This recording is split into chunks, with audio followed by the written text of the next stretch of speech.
welcome to edition number 10 of the HD Rants. I am Sean McLean, your ranter. Thought I'd mix things up a bit and change the camera angle, so I'm kind of sitting on the other side of the couch this time. Hey, variety is the spice of life, right? Let's see. We've covered a lot of ground over the past 9 installments. What's left? Well, there's a couple of things, which I guess I'll talk about in this one and the next one. One of the things is widescreen. A lot of people I see still don't really sort of get what widescreen is, and they don't really get why HDTV is in widescreen. Like, for example, you look at these videos that I do. They're in widescreen, and because of the aspect ratio that YouTube uses, you see black bars on the top and bottom. However, if you were to take my original master files of these and display them on a high-definition television, the image would actually fill the screen, and there would be no black bars whatsoever. Now, I remember a comment I saw on Amazon.com. I don't even remember what it was in reference to. It was some DVD, and I was just looking at, I like to read the reviews, customer reviews. A lot of them make me laugh because they're just so stupid. Or another thing you see a lot of is people reviewing stuff that hasn't even come out yet, and they just they're basically talking about the movie or the TV show, but they're not really talking about the actual DVD release of it because it hasn't come out yet, but maybe imminent. So the review consists of something like, "Oh, this show is awesome. I just know this DVD is going to be great." And it's like, how do you know? What if it's crappily mastered? What if the picture quality is garbage? You don't know it's going to be great. You know the show is great, or the movie is great, but you don't know the DVD is going to be great. It just, yeah. Anyway, sidetracked. Once again, I always get sidetracked. You know that by now. You've come to expect it. You know it. You love it. It's what you come for. Oh, I wonder how many tangents he'll go off on now. See, that's a tangent. Me talking about me going off on tangents is, in itself, a tangent. So, widescreen. So what this comment was, this DVD I don't remember, but anyway, this comment was in the fact that this particular movie was only available on DVD in a widescreen version. So this comment was from some person who said, "I am so sick and tired of widescreen being rammed down our throats. I paid good money for my TV, and I want the image to fill the screen." Okay, fair enough. So full screen, or full screen, as a lot of hardcore cinephiles will tell you it's called. Well, here's the thing. You go to see a movie in the theater, it's widescreen. It's like this, like what you see right here. It's widescreen. In fact, some movies are even wider screen than what you see here. Like, take a look at, The Matrix, or The Lord of the Rings, or Star Wars. They use like a really extreme widescreen called Cinemascope is actually what the term is, or just scope for short. So, you see a movie in a theater, it's in widescreen. So you get the widescreen version, you are getting the full image as it originally was shot and intended to be seen. If you get the full screen version, what they've done is they've like taken a piece of the widescreen image and blown it up to fill the screen. Which means, you see this is about right, you're losing all this information on the side. Okay, well in that case it's nothing, but say for example, if you've been watching the Visits with Cass series that I've been putting up sort of concurrently with these, you'll have heard us talk about this. But say for example there's two people on the screen talking, having a conversation. There's one person here, and then there's one person here. So now, using my example,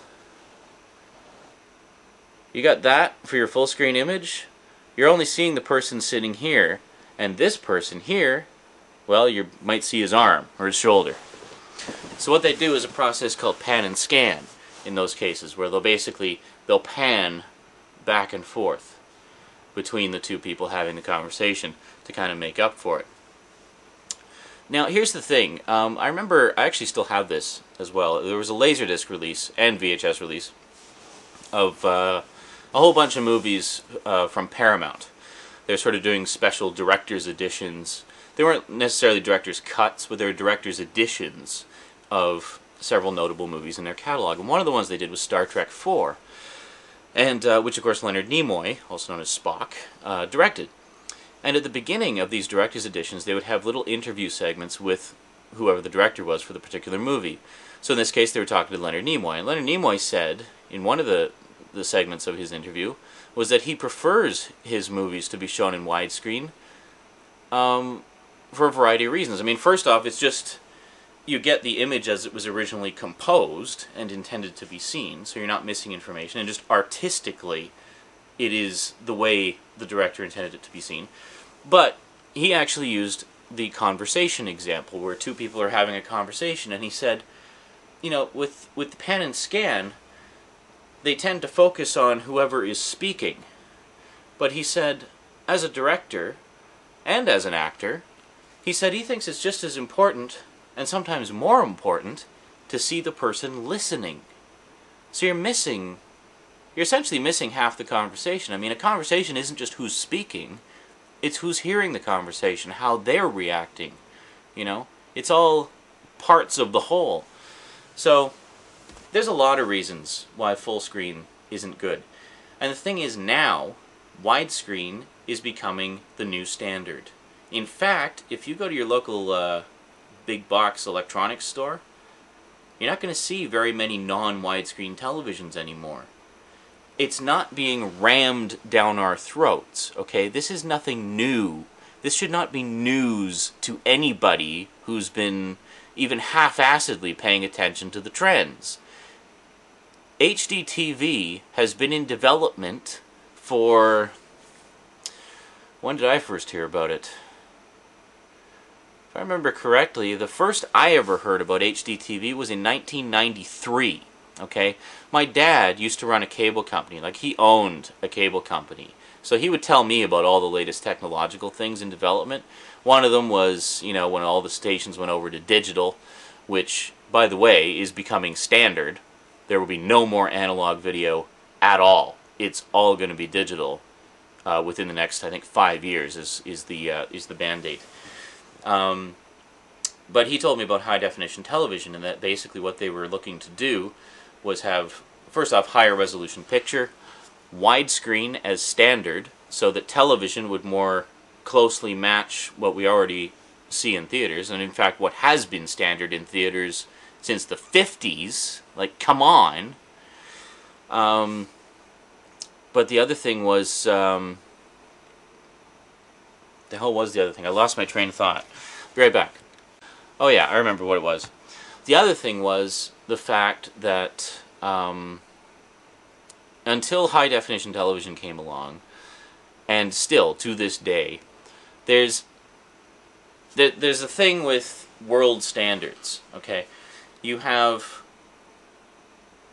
different countries use different formats of video. I'm not talking VHS, beta, or whatever, or DVD. No, I'm talking the actual video signal itself is different.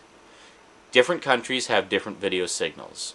The one that we use here in North America is called NTSC. The one they use in Europe is called PAL. And there's another one called CCAM, which is used, I think, in Spain, if I remember correctly. Maybe Russia as well. But anyway, NTSC and PAL are the two big ones. So NTSC is North America and Japan, which is why we can get a lot of our electronics from Japan, and there really isn't any modification required, because we both use the same standard. And then there's PAL. The main difference between the two is the resolution and the frame rate. Now, most of you will know that video runs at a certain number of frames per second. In the case of NTSC, it's 30 frames per second. In the case of PAL, it's 25 frames per second. And in case you're wondering, film that you see in the theater runs at 24 frames per second. Okay, you following me so far? Good. Now, if we're to translate this all into digital video, there's no point in even talking about analog resolution, because it's measured differently and it would just confuse the issue. So we're just going to strictly stick with digital here. In terms of digital resolution, PAL is 720 by 576. So that's 720 pixels wide, 576 pixels tall. Okay? NTSC 720 pixels wide, 480 pixels tall. Okay? That's a big difference. Well, it's a difference of, you know, almost 100.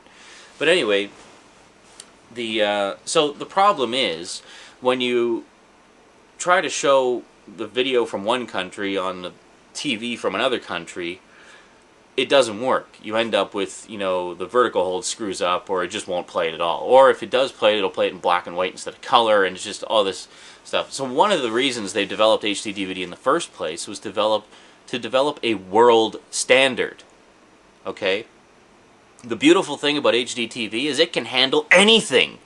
You can throw NTSC at it, you can throw PAL at it, you can throw 24 frames per second at it. That's right, you'll be able to get movies on Blu-ray at 24 frames per second, and they will display beautifully on your high-definition television. They will look as good as, if not better than, they looked in the theater. Well, the only reason they would look better is because it would not be from a scratchy film print, so it would be nice, pristine quality. But film will always be better than video, until they come up with, you know, super, super high resolution that can actually match the quality of film. But that's still quite a few years off. So basically the whole point behind HDTV was to make widescreen a more universal standard, to make higher definition a universal standard, but those are just kind of bonuses. The main reason it was developed in the first place was to get rid of this whole NTSC, PAL, CCAM incompatibility BS. Alright?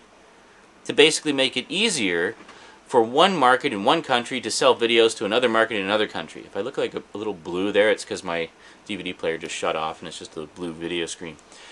So there's a lot of reasons for that. And as for widescreen being rammed down our throats, come on, give me a break. There has been widescreen DVDs and videos and laserdiscs and everything for years. This is nothing new. Okay? If you didn't go out and buy a widescreen TV, then too bad. Full screen is being phased out. Widescreen is going to be the new norm. You had plenty of time to prepare. You had plenty of time to inform yourself and know what was going to be happening in the future. Okay? HDTV has been in development for over 15 years. This is not new. So get your head out of your asses, accept widescreen, and move on. So that's basically all I wanted to say about widescreen. And how long did that ramble go on for? Well, far too long. Anyway, that's it for this time. Next time, next time I'm going to talk about Laserdisc a little bit. Those of you remember Laserdisc? I know a few of you do, because I've talked to you about it before. But, yeah, so I'm going to talk about Laserdisc a little bit, because I think it deserves a little bit of a better place in the history books than the reputation it sort of has, it seems. And I just want to talk about that a little bit. So anyway, talk to you next time. So from me to you, thanks for watching. And sayonara. Ugh, I screwed it up again. Oh well, anyway. See you next time, folks.